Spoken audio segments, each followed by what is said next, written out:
Hello, everyone. Welcome back to E20 Zone TV. The last 24 hours, probably 12 hours, have been absolutely mental in regards to West Ham. But I've seen all the videos, I've seen all the interviews, I've seen the fans over there, the fans all around the world, and how overjoyed they are to be in the semi-final of Europa League. This don't happen to West Ham. I think we all would agree on that. This doesn't happen to this club. This club is usually a team that is dogged, fighting for their lives and trying to survive. Do you know what I mean? And just trying to basically be that Premier League team that we all want us to be. But recently, over the last sort of 2 years, David Moyes has come in and he's really transformed the team into like a team of determined people who are fighting for the shirt. West Ham's had a lot of players at the club where they've just been, you know what, they can't be bothered. They're just there to get a paycheck. They're just there to end their career and trying to get their final dollar bills, basically. And at present, he's got a team of basically winners. He's got a team of people who are just determined, doesn't give up, and they fight for the claret and blue shirt, which is absolutely amazing. Um, I thought I'd do a little quick video just to sort of give you my personal thoughts from last night, because obviously I had Mitchell on, Affers, Lucas, and everyone in the chat. But last night was just amazing. It was just amazing. And when you sort of sleep on it, wake up, and you realise you're in the semi-final of a major competition, and the Europa League is a major competition. Let's be honest here. We are 2 games away from one, winning a trophy, and two, Champions League qualification. And that is huge for this club. It really, really is. I always said that when the West Ham moved to the LS, they have to go up another level. They have to go from not being that little old West Ham team. People say, well, at least we ain't getting relegated. That mentality has got to stop. I'm afraid it has to. There's no two ways about it. We're not that team anymore. We are a team that should be in the top 10, top 8 regularly. And it ain't because you haven't got no given right to be in that top bracket, but at the end of the day, West Ham should be there. West Ham are a big club in London. We've got a 60,000 seater stadium plus. We deserve to be in the mire. Do you know what I mean? And in these top competitions, cup competitions in the league, etc. As for last night, I was just proud of the team. I think the first 25 minutes, half hour, I think West Ham were rocky, to say the least. I think they was filling themselves into the game, which I said on my preview. I turned around and said that it'd be a cagey first sort of half, but I didn't believe for 1 second that West Ham would go in at half time 2-0 up. We got through the first 25 minutes. They hit the post. They had a lot of dangerous attacks, but Ariola wasn't having to make any saves to keep us in the game, sort of thing. And then Craig Dawson, a signing, £2.2 million signing. I think it was last summer. Pops up and delivers a goal that silences the whole of Lyon. And he's been top draw, really, really has. He's passing from the back, forward passing, and he's just defensive awareness and he's grit and determination. He's getting him through. Do you know what I mean? Listen, for me, West Ham should be aiming a bit higher than Craig Dawson as in a defender, but I cannot disrespect the man's name at all because of what he's done. He's done great things. He really has. And the goal literally killed Lyon, stone dead.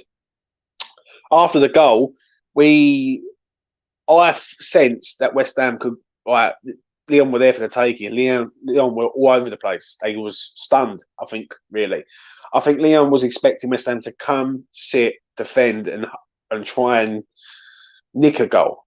Yeah, they did not see us doing what we was doing. And Declan Rice, the man of the moment, not only did he score the most important goal of the evening, in my opinion, to go 2-0 up, he scores a good goal, and then he runs away and kisses the badge, and he knows in front of the away end. And listen, on the TV, if you was there, wherever you was on this planet, Yeah, you've got to respect that kid. That kid is absolutely first class.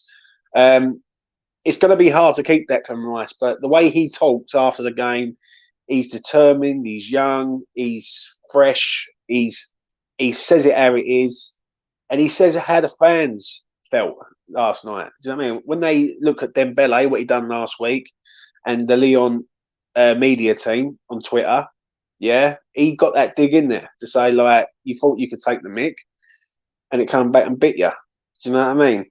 And he scores that goal, and it sort of gives us a bit of a relief, right, to say the least. 2-0. We're not at the game yet. If we come out in the second half and we concede one, then their backs are against the wall. But we're going at half time 2-0. We come out, and then Jared Bowen pops up with a goal that I've seen that kid do in the Championship for a good few years before he even arrived at West Ham. When Jared Bowen arrived at West Ham in 2020 January, I turned around and said, "This kid is a talent," right? And I was so happy when he arrived at the LS. He was a fresh, raw player with bags of pace, and when he's one-on-one, he don't miss. He does not miss. His first season at West Ham was inconsistent. Sometimes he would hold the ball for too long. He would get his head down and run right and not look up to see who's around him. But over the last sort of 18 months, even when Lingard was there last season, he was first class. And I think Lingard actually has turned Bowen into the player that we want him to be. Yeah. This season, at the start of the season, Bowen was missing quite a few chances. He was scoring goals, but he was missing loads and loads of chances. And then something has just clicked with him, whether it's his personal life, meeting a woman, because women can change you for the better, or whatnot. But this kid just doesn't miss now. He just scores goals regularly. Like, do you know what I mean? I think since he's been back from an injury, he scored 3 and 4, I think it is, which is amazing. Absolutely amazing. And the ball from Pablo Fornals is absolutely first class. Like the way to pass, the pass into him, for him to run onto. And when he's one-on-one, Bowen there, it's good night, Vienna. I always say that. Yeah, the boy just does not miss one-on-ones. He was known for it at Hull, and he's known for it with us now. Like, do you know what I'm saying? And when he puts that in the back of the net, we go 3-0 up, and we are cruising. We are cruising. It was like dreamland. Like where I was yesterday, it was absolutely pandemonium. And then after that, I think the game sort of, we just filtered out to just to sit there, blocks of 4, like 4-4-2 basically, and just go, you know what, come and break us down because you're going to need 3 now. Do you know what I mean? And the game filtered out. And for me, it was just an amazing achievement to go there and win the way we did. It ain't just going there and winning, don't get me wrong, but to go there and absolutely destroy a team that hasn't lost to an English side since 2001, and the person who won them the game that night was Thierry Henry, obviously says it all. 21 years ago. Like, do you know what I'm saying? I'll get to Sam's comment shortly. So for me, like, last night was just amazing. At the end, you see the players coming out, like geeing up the fans. Obviously, the fans had to stay behind probably for an hour and a half, something like that, after the game. And on Good Friday, Easter Bank Holiday weekend, we are in the final 4 of the Europa League, which is surreal. It really, really is. What else more can I say? Can we go and win it? I think we can, but I do feel that this is the next game is the slippery one, because the first game against Seville, it was tough. We thought this is going to be a tough challenge, but we got the job done. The Lyon game, I always said that I fancied us to beat Lyon. I really did. I said it from jump. I said it on my preview last night. I said I've got a good vibe about this one against Lyon. I said I think we just go, we will beat them. I didn't think we would score 3 though. I would say that, but I did fancy us. Eintracht Frankfurt is a different kettle of fish now, though, right? Because they're like an unknown quantity, so to speak. They've beat Betis away. They've beaten Barcelona. There's going to be some hostility fans there. Obviously, what happened in Seville a few weeks ago, when Frankfurt turned up with about 500 people or 200 people, whatever it was. So it's going to be hostile. But I do believe in this team at the minute. right?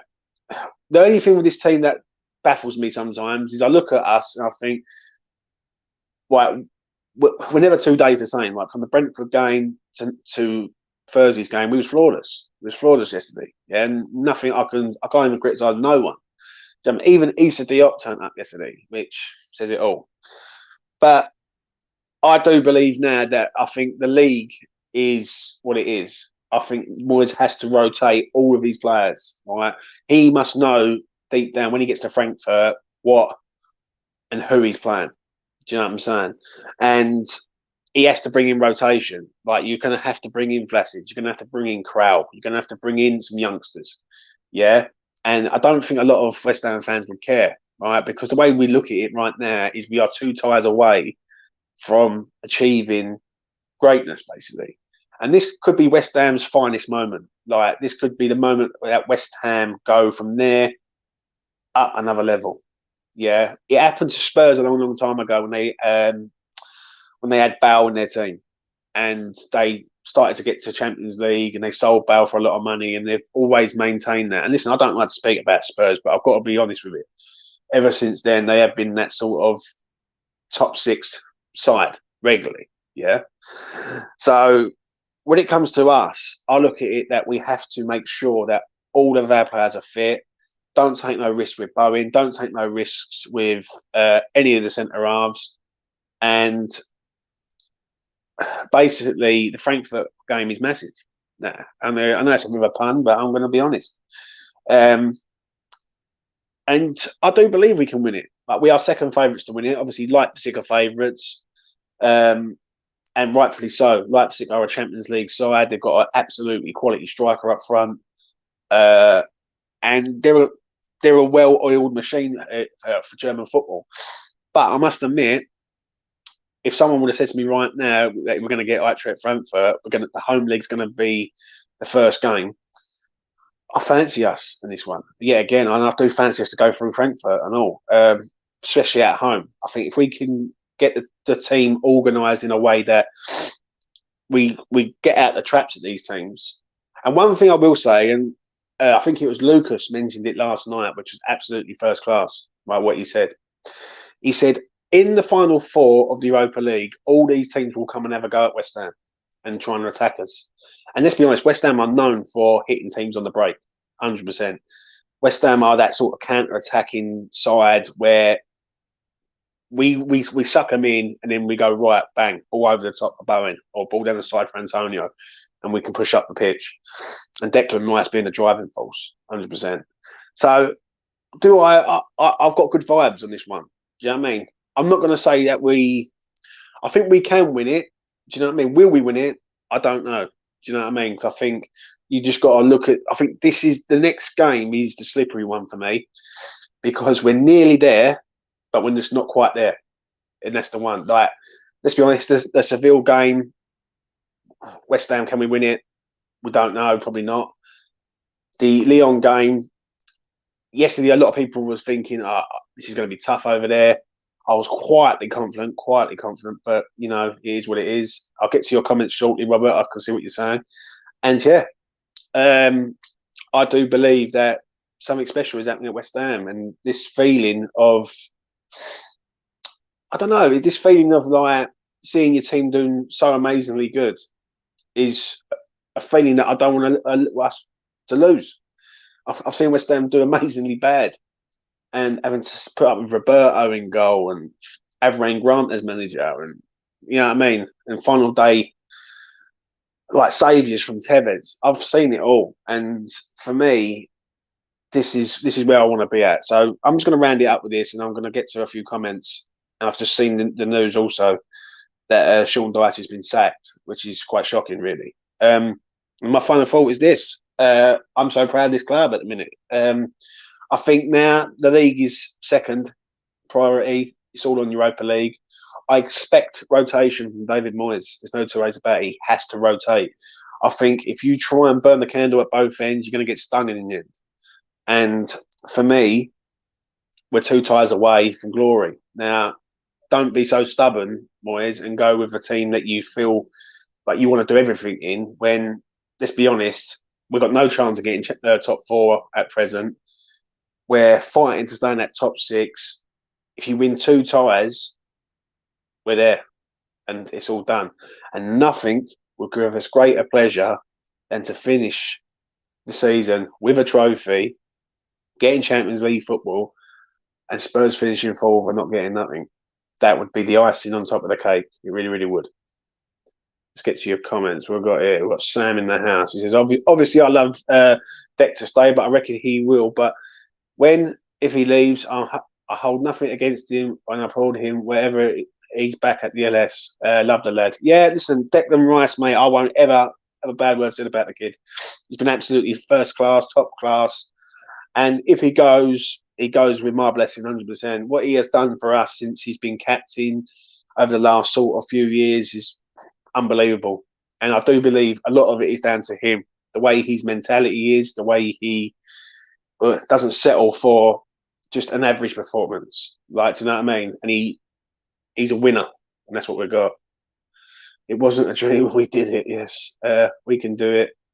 And then Robert says here, Burnley have sacked Sean Dyche, which I have seen it. I must admit, before I come live, I did see it. I'm quite stunned, really. Like, I think Burnley have just signed their own sort of relegation, in my opinion, unless they have like someone who's going to come in and win 5, 6 out of the last 8. I think they got. I think that is shocking from the board of Burnley, and I think they are sweating because I think the way they run the club is they work off a debt. I think it is. They get them.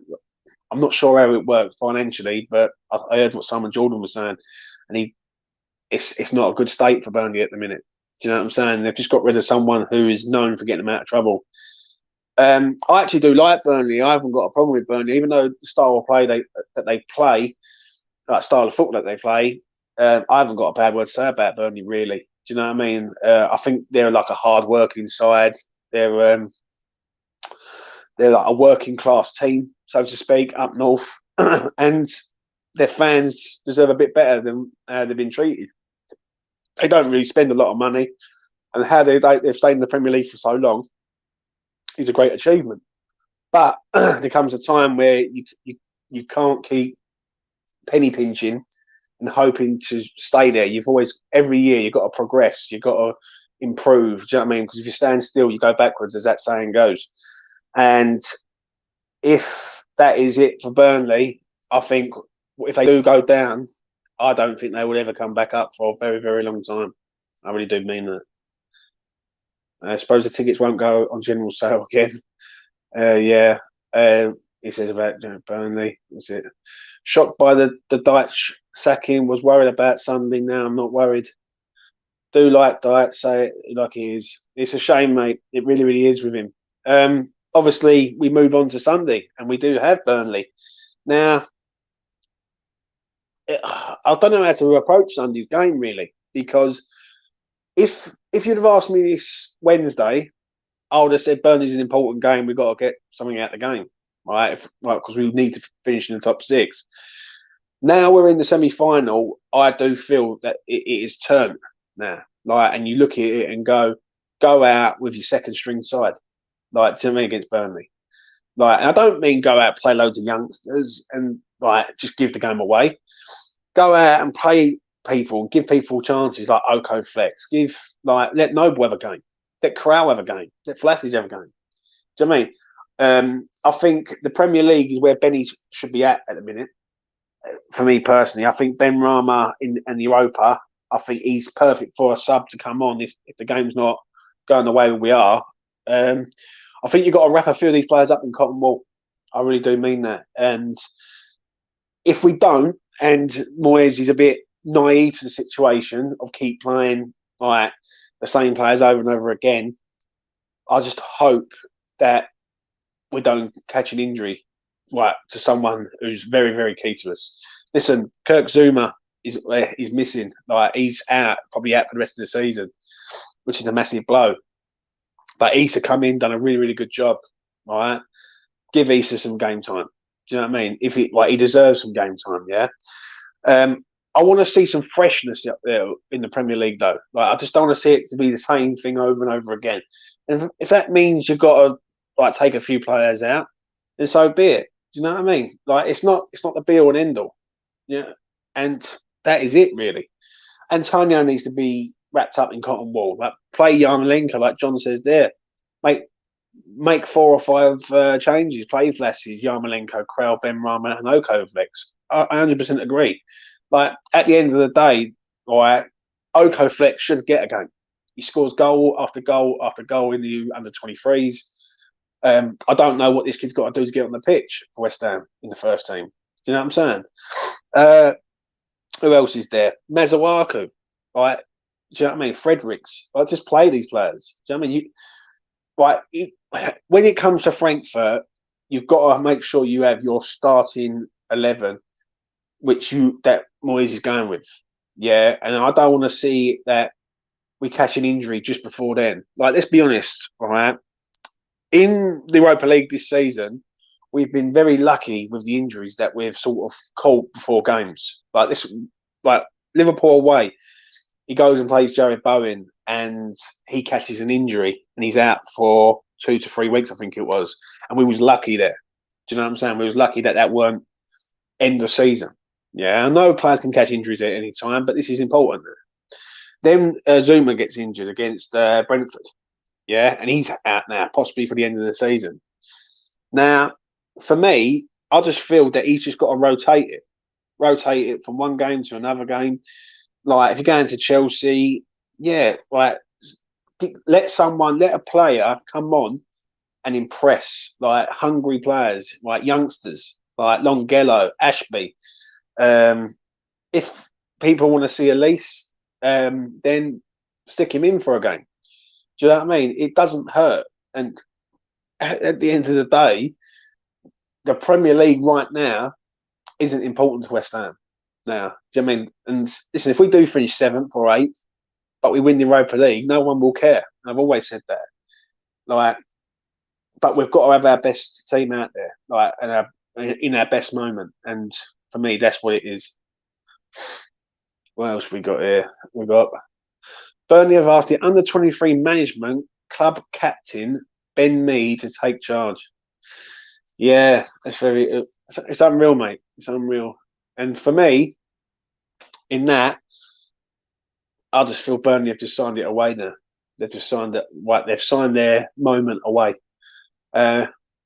Frizzy says here: Fabianski, Fredericks, Cresswell, Diop, Elise, Krell, Noble, Benny, Chesters, Vlasic, Okovlex. Thing is, I'm not saying just completely change the whole squad, but mix it up a bit. Like if there's players on the pitch, like Antonio, for instance, give him 20 minutes in a game. Like leave him on the bench. They put Yarmolenko up there and just play the games out. Do you know what I'm saying? Because we've got bigger fish to fry now. We really, really have. And that is it, really, from me. That is really it. I'm going to leave it at that. That's just been my final sort of video on the Lyon game. I'm just immensely proud of this team at present. I really, really am. It's night and day with me. A week ago, or not even a week ago, 6 days ago, 5-6 days ago, I was going mad at West Ham. I couldn't believe what I was seeing at Brentford. It was just, they just looked dead. Like, they just looked gone. And the only thing that I will say, for how good Moyes has been, he's been great, don't get me wrong, squad rotation is key now. He has to rotate. There's no two ways about it. And if he doesn't, and he goes with the players that he's got constantly, and he pulls an injury or two, then we as fans, I don't think we'll be best pleased. I think the league can take a backward step. Listen, if West Ham win every single game from now to the end of the season, there's no guarantee that we're going to get in the top 4 or 6. Do you know what I'm saying? With other teams having games in hand. If we win 2 ties in the Europa League, we are there, and we're amongst the best on the planet. Do you know what I'm saying? So, yeah. Finally, last night, I just want to give a few shout-outs to a few players while I was watching last night. And the first one I'm going to give a shout-out to is Issa Diop.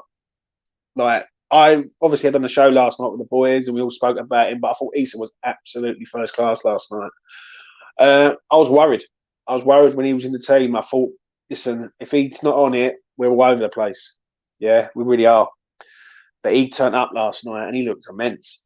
He really, really did. He won. He was headering balls away. He was jumping for headers. He had that bit of aggression in him last night, which I just wish we could bottle it, right? Bottle aggression and just give it to Issa Diop to drink, and he had turned into like Lilian Thuram or Marcel Desailly. You know what I mean? Ex-French legends. But for me, I thought he was excellent. I really, really did. I thought also I've got to give a shout out to Craig Dawson. I thought Craig Dawson was absolutely first class from start to finish. Great goal, defensively very good. I don't know who has told Craig Dawson to start playing balls out the back over the top for players. I don't know where this has come from, but I'll tell you what he's doing is absolutely immense. Him and Issa played two great balls in to Antonio and from like defence to attack. Thought they both was excellent partnership last night. Very, very good. Obviously, I keep it short and sweet. Dex is world class, so that's all I can say on that. And when people start understanding that he's world class, then they understand what we see as fans. I thought Vladimir Kufel had a good game also. Do you know what I mean? I think he's come back over the last two games now. On Sunday, in the first half against Brentford, against Rico Henry, I thought he was excellent. I really did. I thought he dealt with Rico very, very good. Second half, he just fell off the edge of a cliff, Kufel. But last night, his experience and his ball delivery was excellent. Right? One thing I do like with Kufel is he gets down that side, he crosses balls in. He doesn't hesitate. On the other side, Ben was good, was very good. He just loves Europa League away games by the sounds of it. Night and day with him. Like last week at the LS, fair enough, he was up against we was 10 men and they had 11 men, but he got rinsed on that left hand side through Leon's Brazilian player. But last night he was excellent, absolutely first class. Literally didn't do anything wrong really, from what I remember. He passed the ball well. He got down the byline. He put in a great cross that eventually ended up with a goal for Rice. So he was top draw. Souček was good in spells. He done his thing. Do you know what I'm saying? And I just see a comment there from Robert saying about Pablo Fornals. I will give Pablo Fornals some love. Right, I will. Yeah, I thought he was good. I think the first 25 minutes though, he was all. I won't say he was all over the place, but he was shaky as heck. He really, really was. He gave away a pass. He slid in and he got dummied by the Leon winger, I think it was. The ball comes in and luckily we scramble it away. But Pablo come into his own. But as the game went on, he got better. Do you know what I mean? And I've always said that with Pablo. I don't think he's ever been a fast starter. Do you know what I mean? In games, he's not one of these ones who's going to just turn it on straight away. But he grows into the game and he gets better. Do you know what I mean? Would I say that's his best performance of the season? I still think the Liverpool home game was his best performance that I've seen in the West Ham shirt. I thought it was absolutely amazing in that game. Right, and I'll never forget that game. Right, he just rinsed Liverpool, especially like the way he was playing. But last night he was good. 2 assists. He was excellent. The passing to Bone was absolutely first class. Absolutely. Do you know what I mean? And top draw. It's just one of them ones. Who else was there last night? Manuel Lanzini. I'll give another little shout out to him. Excellent. Absolutely excellent. Like in what he does. He's been an absolute great for West Ham. All right. Do you know what I mean? Unsung hero, I'll call Lanzini. And he's had some bad times at West Ham. He's had some shit players around him at some points. Do you know what I mean? And he's had the best player on the planet a few years ago in Payet, who was just on a different level to everyone. And then he's also had other people around him, like fucking Carlos Sanchez and people like that. And listen, Lanzini, whatever happens in the summer, if he wants to go back to Argentina, he wants to stay at West Ham, whatever happens, that man has been absolutely first class for West Ham. He really, really has. And he deserves untold amount of respect. Really, really does.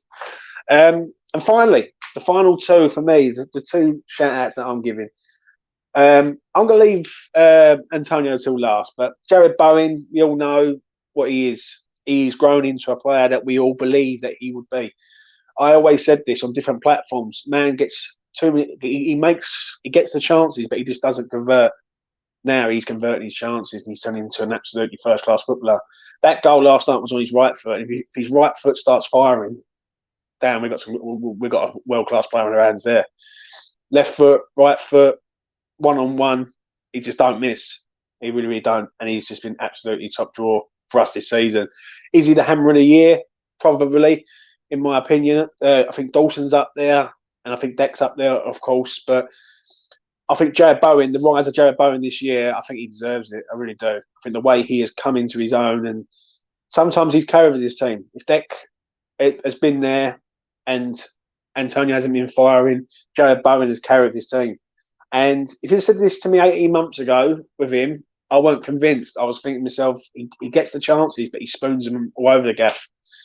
And now, whether it's a love of a woman or it's just his feet at West Ham or what, he's just not world class, top class.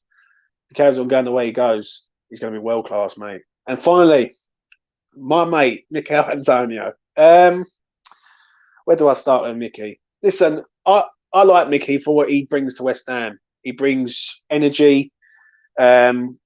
He's funny. He's enthusiastic. He wants to do well. And sometimes he is a top player. And sometimes he is the worst player on the pitch. Do you know what I mean? And there is no in the middle with Mikel Antonio. But one thing I can't knock him for is he is a trier. When he does try it, he gives it everything. But he's just that type of player. Do I want him to be West Ham striker next season? No, I don't. I want him to be in and around the team. I want him to be like a bit part player for me. I want to see a top striker like a Jonathan David come in, on Darwin Núñez from Benfica. I want to see that sort of element of class. Someone who's like prolific. But I can't fault the geezer's effort. I can't fault Mikel Antonio's effort, in my opinion. So for me, yeah, last night I gave him a 9 out of 10. I thought he was absolutely first class. He was a trier, does everything right. Do you know what I mean? And then finally, David Moyes. There's no point doing anything with the subs, obviously, but Moyes is getting the best out of this bunch of players. Do you know what I mean? He really, really is. And for what he has done with this team this season, is very, very good. Do you know what I mean? He's believing there that that's on. Now, I think now we all believe that West Ham Final Four, we can win it. I think when the draw come out and we played Seville, I think a lot of the fan base, including myself, thought this is going to be tough, right? But to see Seville the way they played in the second leg at the LS, give me high hopes moving forward. When we got drew out against Lyon, I've always said that I think we'll go through Lyon. I know, like, you can go back and watch my videos. Like, I always said that Lyon were ideal for West Ham. But David Moyes has stuck with it. You know what I mean? The only thing I've got to say with Moyes, to sort of round it up, is rotation is key now. And it is all about the rotation now. Listen, if players haven't performed for you or players that you're not really happy with, give them a go. Give them a go, because we need to get to the final now. Like, do you know what I mean? I think if we fall at this hurdle, it will grate on us, because we'll have a moment where we could have got to a final. But if we get to a final, and whatever happens in the final, whether we win or lose it, it's a great achievement for this club. It really, really is. And it also gives us a platform to attract top class players. It really does. So yeah, David Moyes has done good things, but I just hope he looks at it now and goes, right, it's time to start rotating my team around. And listen, you ain't got to do no favours to any other teams. Like, listen, I understand it, because there's like a rule, I think there is, that like certain players have to play in the Premier League, because you can't just rotate 11 players, right, or whatnot. Now, if you have to rotate 11 players, just rotate them at the end of the day. Do you know what I mean? Because no one cares about West Ham, only the people, like the fans, the players, and the staff. Do you know what I'm saying? So let's look after ourselves in this one. It's important to see that. Do you know what I mean? So yeah, that is it from me. I've rambled on. I'm over the moon. I just want everyone to have a really, really good Easter. Obviously, Sunday is Burnley. Big game to a point. But whatever happens on Sunday, we can safely say that we're in the Final Four of the Europa League. It's going to be a weird game on Sunday, because Burnley, with a assistant manager, we don't know what Burnley are going to turn up. but we will see. We will find out. Anyway, the sun is shining. Get out and enjoy yourselves, and basically think to yourself that in a month's time we could be in the Europa League final. But let's not run before we can walk. Anyway, that's enough from me rambling on, and I will see you again in my next video. Bye for now.